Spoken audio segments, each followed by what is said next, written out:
Hey guys, TC here with another quick tank review for you. As you can see, yes, it's mouse time. I love this thing. I think it's absolutely hilarious. It's a lot of fun to play. It's got the most hit points in the game of any tank, 3,000. It's the heaviest in the game, although mine's actually quite a lightweight mouse at 189.7 tons. You can max this thing right up to 192.9. Huge engine, 1750 horsepower, very slow. Crew, well, they're not the most advanced crew in the world, but they get in there. I've stacked repairs across them all. It's a heavy tank. If you get tracked, you want to get moving again. We got the important things. We got Sixth Sense. We've got a snapshot on the mouse, which might seem strange. We've got clutch braking. We've got situational awareness, and we're stacking safe stowage on our two loaders. View range, quite a healthy 422 in my crew configuration. Reload, 12.5 seconds. It's pretty slow. It's the same, almost at tier 10. It feels tired. 128mm gun. It's got reasonable penetration. You know, we're talking 246mm pen with your standard AP and 311 with APCR. So it's got good penetration and 490 damage. You do regularly see 500 rolls with this thing. And of course, HE for when you see those waffles. Pretty accurate as well, 0.38 accuracy, but it does take a while to aim. With that in mind, I went with a vertical stabilizer, vents, and a rammer as my equipment. There is a compelling argument to put a spall liner, vents, and a toolbox on this thing. Sounds a bit crazy to put that kind of layout on a heavy tank, but this is Artie's favourite tank to shoot at. It's slow, it's big, it's hard to miss. So there is an alternative. Weak points, right here. Cheeks of the turret. If a mouse is looking at you, just aim at the cheeks of the turret. Even an IS-3 with a fully upgraded IS-3 will pen these cheeks. Same with the lower plate here. You can pen this, but the best way to drive a mouse I've been is like that.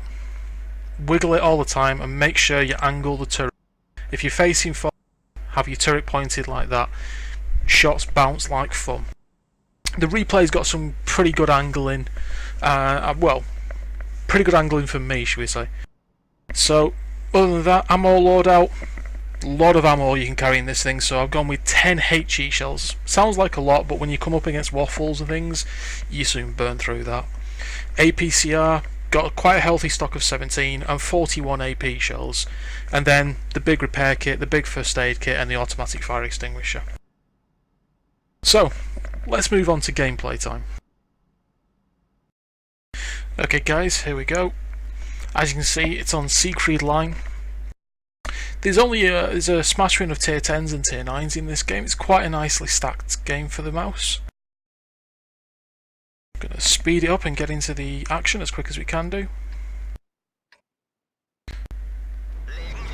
So we set off. Let's drop down the speed, should we? Even the mouse, even now, this just looks like normal speed, but this is a mouse at top speed. We're going to head into town, see if we can get some cheeky shots through the gap here. So we've got the pattern in the way here, and you know, the pattern's a reasonable player.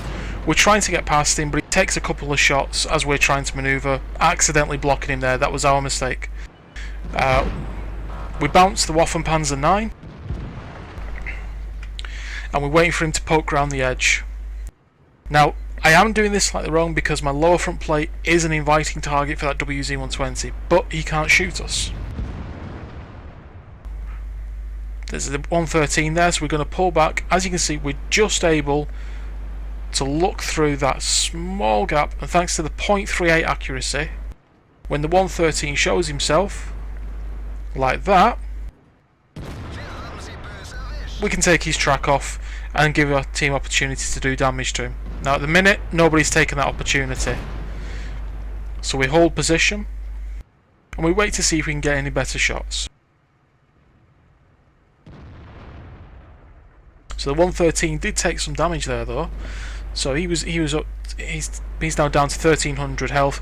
We'll get half the XP and credits for that tracking, for that damage. We're going to pull forward. We're not at a perfect angle, So we do take a shell, but we bounce it thanks to the thick armour. We take a shot at the WZ-120, trying to snipe his cupola. Bounces off his turret. Not a very good choice of shot there. That was a mistake. I shouldn't have taken that shot. So we pull back. We can see there's 113s trying to push around the side there, so we decide we're going to go and help the T-54E. We relocate, but the 113's already been taken out. So where do we go now? Well, we're going to stick with this IS-7. The IS-8 sat here just waiting to take some shots. IS-7 pulls straight forward. We snap a shot at the WZ-120 and it lands true. Next we spot the 50B. He's just shootable for us, so we aim, pull the trigger, get a nice damage roll there. So straight away, as you can see, we're averaging 518 damage rolls with this tank. I remember our average damage is 490. Unfortunately, our IS-8 there gets taken out. We look for a shot on the Centurion 7-1, and again we get another great damage roll there of 535. Keep an eye on these damage rolls. Okay, so we're looking for shots now on the WZ-120 and the 50B. We turn back to get a shot onto the Centurion. Unfortunately, we miss. The WZ-120 pops out, so we angle the tank, wiggling the turret a little bit. He bounces off us, but he did aim for the cheeks of the turret. Remember what I said about shooting the cheeks of the turret, guys. So we fall back, because there's a T-54 there. We're kind of getting in the way of this IS-7. We probably should have given him more room. So now I decide, I've got the hit point pool, I'm going to push the T-54 and I'll take a shot in the side if I need to. It's time to trade some of my hit points. We're pushing forward, don't take any shells. Now remember, this guy is firing APCR. It's a 529 damage roll. And he gets taken out. The IS-7 says we're blocking him. The WZ-120 there takes our tracks, and the Bat-58 puts a good shot into us. We snapshot into the Bat for 423. That's a mim roll for this gun, pretty much. So they took our driver out there. We put the driver straight back in again. As you can see, we've traded some of our hit points now for that, but we did take a huge number of bounces. It was a bit hard to keep up with the momentum there. A lot of shots flying in from those auto loaders. So we're down to a little over 60% of our health, but it was a good trade. Now we're going to push forward with a view to shooting the 50B. We look to the other side to see if we can get a shot on the Waffenpanzer. We can't, so we swing around, we auto aim, we pull the trigger, we get another low damage roll. So we now at 497 damage rolls. We wait for the gun to reload. We're looking for a shot for the bat chat. We zoom in, but we can't get a shot on the bat, so we're pushing forwards. We're up to 2.9k of damage, and there's the 30B. We aim, we shoot. Another good shot there, but we only get a small damage roll of 480.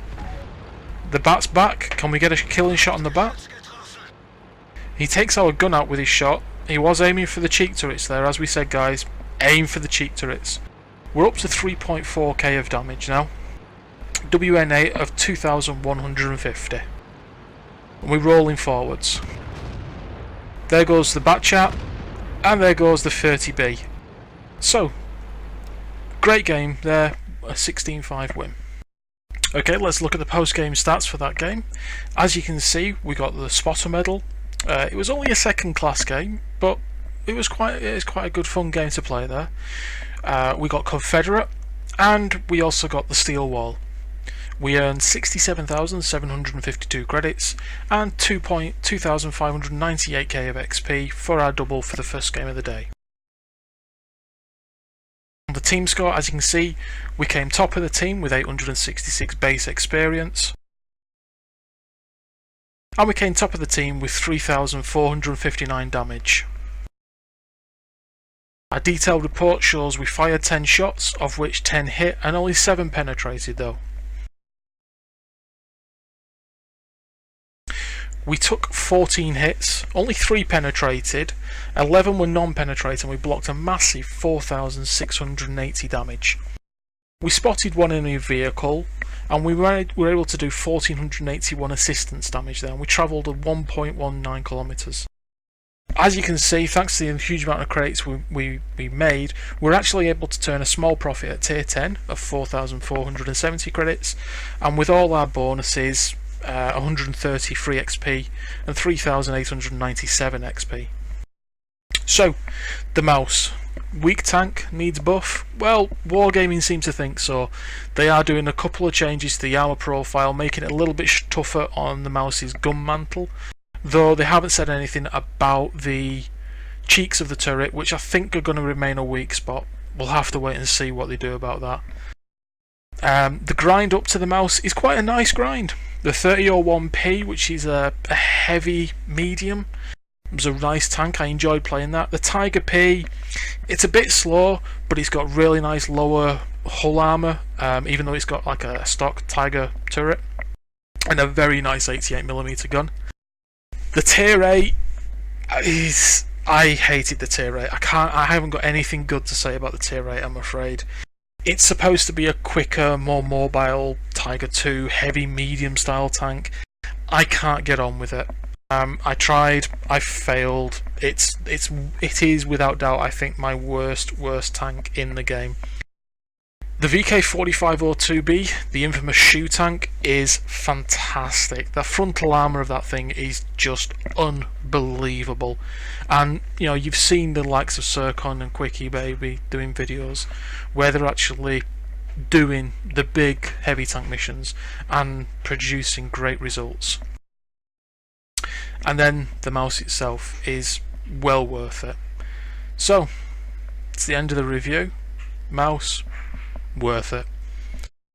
If it's the first time you're watching one of these, please click the subscribe button. We'd love to stay around. There's more videos for you to watch, and stay tuned for next time.